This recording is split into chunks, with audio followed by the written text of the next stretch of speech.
할렐루야. 오늘 우리를 예배의 자리로 부르신 주님께서 만돌린 연주대의 연주와 또 호산나 찬양대의 찬양을 기쁜 마음으로 받으셨고, 또 오늘 우리가 예배 드리는 이 예배를 기쁘게 받고 계심을 믿습니다. 우리 앞뒤 좌우 옆에 앉아있는 성도님들을 보고 우리 한번 인사했으면 좋겠습니다. 사랑합니다. 축복합니다. 네, 우리가 현장에서 또 이제 온라인상에서 예배를 하고 있는 성도님들 모두 환영합니다. 이제 우리가 하나님 말씀을 대할 때 주님께서 우리 심령 속에 찾아와 주시기를 간절히 소망합니다. 오늘 우리가 읽은 본문은 예수님께서 행하신 기적을 기록하고 있습니다. 바로 오병이어로 5,000명 이상의 사람을 먹인 사건이었습니다. 아마 여기 모여 계신 성도님들은 교회학교 시절을 성실하게 다니셨다면 최소 한 번쯤은 들어보셨으리라 생각이 듭니다. 오병이어의 기적은 사복음서, 마태, 마가, 누가, 요한복음에 모두 등장합니다. 성령으로 감동받은 저자들 모두가 예수님이 행하신 이 이적을 동일하게 기록한 걸 보니 매우 의미가 있고 중요했던 것 같습니다. 줄거리를 간단하게 요약을 하자면, 세례 요한의 죽음을 듣게 된 예수님께서는 제자들과 함께 배를 타고 외진 곳으로 이동하셨습니다. 그러나 그곳에는 이미 예수님을 만나러 온 무리가 기다리고 있었습니다. 예수님은 이들을 보고 불쌍히 여기셔서 그들 중에 병든 자들을 고쳐 주십니다. 예수님이 열심히 사역을 하고 계실 때 제자들이 예수님께 와서 말을 건넵니다. 이제 그만 무리들을 해산시키자고 얘기를 하죠. 왜냐하면 시간이 이미 늦었고 사람들도 식사를 해야 되기 때문에 그만 무리들을 보내달라고 얘기를 합니다. 그러나 예수님은 제자들에게 오병이어, 너희가 가지고 있는 것을 가져오라고 하고, 오병이어 빵 5개와 물고기 2개를 가지고 기적을 행하십니다. 오병이어를 축복하신 후에 제자들로 하여금 무리들에게 나눠주라고 말씀하셨습니다. 그리고 그곳에는 5,000명이 훨씬 더 넘는 사람들이 있었는데 그들은 모두 배불리 먹게 되었고, 성경은 남은 음식이 12바구니를 채울 만큼 남았었다라고 기록을 합니다. 세상 사람들과 이성적 사고를 중요시하는 자유주의 신학자들은 이 이적을 실제로 일어났던 일이 아니라 과장된 이야기 혹은 비유로 설명을 합니다. 왜냐하면 떡 5개와 물고기 2개로 5,000명이 넘는 사람들을 전부 다 배불리 먹이는 것은 아무리 생각해봐도 불가능한 일이기 때문입니다. 그러나 복음서의 저자들은 이 사건이 실제로 일어난 사실임을 우리에게 증언하고 있고, 성령 하나님께서도 이 사실을 우리가 믿을 수 있도록 우리 마음 가운데 확신을 주십니다. 더 나아가 이 사건은 단순히 역사적인 기록이 아니고 2000년이 지난 오늘 우리에게도 하나님은 이 본문을 통해 말씀하고 계십니다. 우리가 잘 알고 있는 이 말씀이지만 이 말씀을 통해 오늘 3가지 사실을 한번 확인해 보려고 합니다. 예수님은 어떠한 분이신지, 그리고 예수님은 우리에게 무엇을 요구하고 계시는지 함께 생각하며 반응할 수 있는 귀한 시간 되기를 소망합니다. 첫 번째 사실입니다. 예수님은 무리를 불쌍히 여기시는 분이십니다. 예수님은 제자들을 데리고 빈들로 나아갔습니다. 그때 이 사실을 알게 된 사람들이 그들의 마을을 떠나 예수님을 따라갑니다. 예수님을 만나러 먼저 앞서 갑니다. 성경은 이 사람들이 예수님을 만나려고 했던 의도를 정확히 언급하고 있지는 않습니다. 병 고침을 받고 싶은 사람도 있을 수 있고, 어려움을 겪고 있던 사람들이 해결책을 찾고 싶어서 자문을 구하고 싶은 사람들도 있었을 것 같습니다. 또 예수님의 이적을, 놀라운 이적을 경험해보고 싶어서, 또 보고 싶어서, 구경하고 싶어서 모여든 사람들도 있었을 것 같습니다. 꽤 먼 거리를 걸어서 예수님을 만나러 온 무리를 예수님께서는 보시고 그들을 불쌍히 여기셨습니다. 함께 오늘 본문 14절을 보고 확인하겠습니다. 제가 읽겠습니다. 예수께서 나오사 큰 무리를 보시고 불쌍히 여기사 그 중에 있는 병자를 고쳐 주시느니라. 한국인들은 우리 몸속에 있는 내장을, 장기를 언급하면서 우리의 감정을 혹은 우리의 느낌을 표현하기도 합니다. 예를 하나 들자면 애간장이 녹다라는 표현을 우리가 사용을 하는데요. 무슨 뜻이죠? 근심하고 걱정하며 초조한다라는 의미를 갖고 있는 표현이죠. 이와 비슷하게 예수님이 무리를 불쌍히 여기셨다라는 표현에는 몸 깊은 곳에서 창자가 움직였다라는 의미를 담고 있습니다. 이 표현은 신약 성경에 많이 나타나는데요. 예수님께서 나인성이라는 곳을 방문하셨을 때 과부가 자기의 유일한 아들을 잃은 그런 모습을 목격하게 되십니다. 그때 예수님은 그 여인을 불쌍히 여기셨다라고 언급합니다. 또 선한 사마리아인이 죽어가던 길가에 버려진 그 유대인을 향해서 그를 향해 불쌍히 여겼다 성경 기록하고 있습니다. 또 우리가 잘 알고 있는 비유 있죠. 멀리서 돌아오고 있는 그 탕자를 아버지께서 보시고 불쌍히 여기고 그 아들에게 뛰어 달려갑니다. 아버지는 긍휼과 사랑의 마음을 갖고 그 아들을 맞이했죠. 정리를 하자면 예수님은 자신에게 나아오는 그 무리를 향해 불쌍한 마음을 불쌍히 여기셨음을 성경이 얘기하고 있습니다. 깊은 곳에서 내장이 꼬이는 것처럼 그들을 향한 긍휼한 마음을 가지셨음을 성경을 얘기해 주고 있습니다. 사랑하는 성도 여러분, 하나님이신 예수님께서 무리를 불쌍히 여기셨던 것처럼 이 자리에 모여 있는 우리도 긍휼히 여기고 계심을 믿습니다. 주님께서 연약한 우리를 불쌍히 여기셨기 때문에 우리가 죄 사함을 받고 구원받았습니다. 그 긍휼하심 때문에 우리는 이 세상을 살아가는 동안 소망을 갖고 예수님과 함께 동행할 수 있는 것이죠. 자, 그러면 무리를 불쌍히 여기신 예수님은 그럼 무엇을 하셨을까요? 14절 끝 부분을 보시면 무리 중에 병자들을 고치셨다라고 합니다. 마가복음은 예수님께서 무리를 가르치셨다라고 하고 누가복음은 가르치시고 고치셨다라고 기록합니다. 예수님은 자신에게 모여든 백성들을 고쳐주셨고 또 하나님의 말씀을 가르치셨다 성경은 얘기를 해주고 있습니다. 예수님은 무리를 불쌍히 여기셔서 그들을 대상으로 열심히 사역을 했습니다. 어느 정도 시간이 흐르자 주변에 있던 제자들이 예수님께 나와 말을 겁니다. 예수님, 여기는 빈들이고 날은 저물어 가고 있습니다. 어서 무리를 해산시키고 그들을 주변 마을로 보내서 그들이 먹을 것을 구하게끔 하시죠 라고 얘기를 합니다. 여기서 우리는 두 번째 사실을 확인할 수 있습니다. 두 번째 사실은 무엇이냐면 예수님은 제자들로 하여금 무리를 먹이라고 요구하셨습니다. 함께 15절과 16절을 보고 확인하겠습니다. 제가 15절을 읽을 테니 함께 16절을 읽도록 하겠습니다. 저녁이 되매 제자들이 나와 이르되 이곳은 빈들이요 때도 이미 저물었으니 무리를 보내어 마을에 들어가 먹을 것을 사 먹게 하소서. 예수께서 이르시되 갈 것 없다.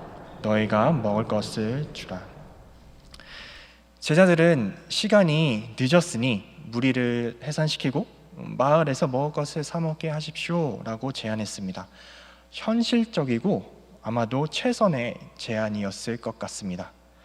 그러나 이때 예수님께서는 제자들에게 어떻게 보면 황당한 말씀을 하십니다. 너희가 먹을 것을 줘라. 예수님은 왜 이렇게 말씀하셨을까요? 본인이 아주 중요한 사역을 하고 있기 때문에, 너무 바쁘기 때문에 너희가 좀 알아서 해봐봐, 이런 무관심하고 약간 짜증이 섞여 있는 그런 지금 표현을 하고 계시는 걸까요? 아니면 제자들 중에 요리사가 있거나 돈이 많은 사람이 있어서 그렇게 얘기를 했을까요? 마가복음과 요한복음에 보면 제자들이 예수님께 질문합니다. 그러면 우리가 200데나리온치의 빵을 사라고 말씀하시는 건가요? 우리 성도님들이 잘 알고 있는 것처럼 1데나리온은 그 당시 하루 품삯이었습니다.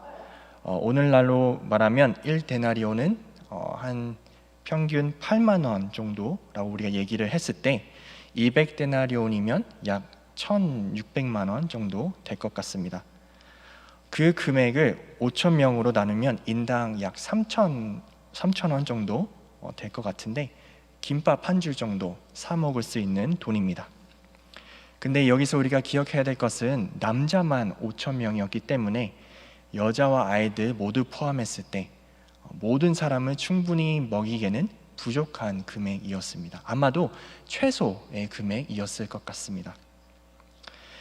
200일치의 품삯을 들고 있는 제자들이 과연 있었을까요? 만약 있었다고 하더라도 주변 마을에서 5천 명 이상의 사람들을 먹일 수 있을 만큼 그 음식이 과연 있었을까 생각해 봤을 때 가능성은 적었을 것 같습니다. 여러분이 만약 이 제자들이었다면 어떤 마음이 들었을 것 같나요? 제가 만약 그 얘기를 들었다면, 제가 만약 그 얘기를 들었던 제자였다면 예수님의 어떻게 보면 이 엉뚱한 요구에 상당히 당황하고 혼란스러웠을 것 같습니다. 왜냐하면 이 요구는 수행 불가능했기 때문이었습니다. 사랑하는 성도 여러분, 우리의 삶을 잠시 돌아보기를 원합니다. 하나님께서 이렇게 이해하기 어려운 요구를 우리에게 하셨을 때가 있었나요?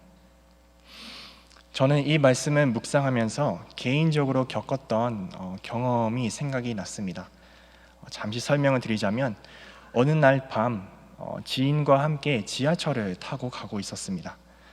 시간이 많이 늦어서 그런지 얼굴이 많이 붉고 특유의 냄새를 풍기며 늘어진 사람들이 여기저기 앉아있는 모습을 보았습니다. 우리는 그 사람들 사이에서 자리를 골라 착석을 했습니다. 몇 정거장이 지나서 어느 한 역에서 젊은 남자 셋이 지하철을 탔습니다. 이들은 큰 소리로 대화를 했는데 아마도 이들은 기분이 매우 좋아서 또 약간 취해서 그렇게 큰 목소리로 대화했던 것 같습니다. 그런데 어느 순간 그들의 대화 소리가 줄어들었습니다. 궁금해서 고개를 돌려보니 이들은 지하철 의자에 누워있던 한 남성 앞에 모여 있었습니다. 얼마 지나지 않아 그들은 웃으면서 맞은편 자리로 이동하였고 자리에 착석을 했습니다. 그래서 가만히 유심히 그 누워있던 남성을 유심히 관찰해 보니 그분의 신발끈이 서로 묶여있던 것을 확인할 수 있었습니다. 그 사실을 알게 된 저와 제 일행은 또 주변에 그 사실을 목격했던 사람들은 상당히 불편했던 것 같습니다. 물론 지하철 한쪽 좌석을 전부 차지하면서 누워 있었던 그 남성분은 민폐를 끼치고 있었습니다. 하지만 이 젊은 남자 셋이 했던 행동은 옳지 않았기 때문에 우리는 불편해했습니다. 근데 이때 하나님께서 저에게 이런 마음을 주셨습니다. 너가 가서 그 신발끈은 풀어줘라. 네? 제가요? 그래, 너가 가서 그 신발끈을 풀어서 다시 묶어줘라 라고 얘기를 하셨습니다. 제 마음속에 이런 마음이 들었습니다. 하나님, 그냥 눈 감고 이렇게 넘어가면 안 될까요? 저 말고도 다른 많은 사람들이 이 사실을 알고 있고 제가 굳이 나서서 이거를 수습해야 할 필요 없을 것 같습니다. 그리고 누워있는 이 남성분이 깨어났을 때 물론 넘어질 수도 있지만 알아서 잘 수습하겠죠. 하나님, 저 이런 상황에 엮이고 싶지 않습니다. 괜히 도와줬다간 저 젊은 남자 셋이 시비를 걸어오면 어떡합니까? 하나님은 이런 무리한 요구를 하시는데, 하나님, 저 이거 하기 싫습니다 라고 제 마음속에서 이런 얘기를 계속 했었습니다. 사랑하는 성도 여러분, 때론 우리의 생각이 어떻든 하나님은 우리에게 상식을 좀 넘어서는, 벗어나는 요구를 하실 때가 있습니다. 물론 우리도 남을 도와주고 섬기고 싶죠. 우리도 예수님처럼 주변 이웃들을 불쌍히 여기며 살아가고 싶습니다. 그런데 하나님, 저의 상황을 아시잖아요. 우리의 상황을 아시잖아요. 나의 형편을 잘 알고 계시잖아요. 제가 어떻게 이 일을 할 수 있겠습니까? 하나님, 좀 너무하신 거 아니신가요? 이러한 마음이 들 정도로 하나님은 때론 불가능한 것을 우리에게 요구하십니다. 너희가 주어라, 너희가 섬겨라, 너희가 해라. 우리는 이러한 요구 앞에 어떻게 반응해야 할까요? 제자들의 반응을 한번 확인해 봤으면 좋겠습니다. 오늘 본문 17절 말씀입니다. 함께 찾아서 읽어보도록 하겠습니다. 제자들이 이르되 여기 우리에게 있는 것은 떡 5개와 물고기 2마리 뿐이니이다.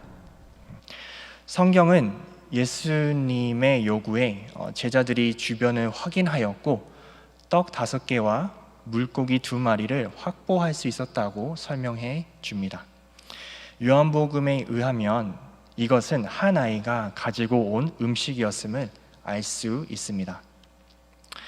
제자들이 어떤 마음을 느끼고 있었는지 성경은 정확하게 기록하고 있지 않습니다. 그러나 그들이 예수님께 했던 말 속에 그들의 생각을 우리가 엿볼 수 있을 것 같습니다.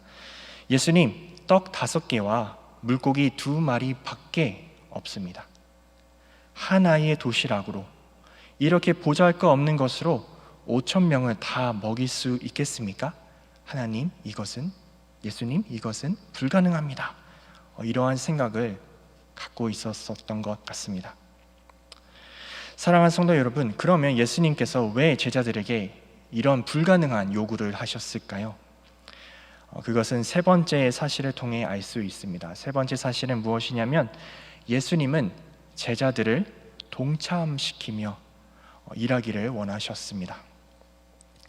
제자들이 떡 5개와 물고기 2마리를 가지고 하나님, 예수님, 이것밖에 없습니다 이렇게 말하자 예수님은 이렇게 말씀하십니다. 오늘 본문 18절 말씀입니다. 중요한 말씀이니까 우리 한번 같이 읽도록 하겠습니다. 이르시되 그것을 내게 가져오라 하시고. 제자들은 본인들이 가지고 있는 전부를 예수님께 보여드리면서 이거밖에 없습니다 라고 말합니다. 그랬을 때 예수님은 제자들의 손에 들려 있었던 떡 5개와 물고기 2마리를 자신에게 가지고 오라고 말씀하셨습니다. 너희가 가지고 있는 그것, 오병이여 그것을 가지고 오라 라고 말씀하셨죠.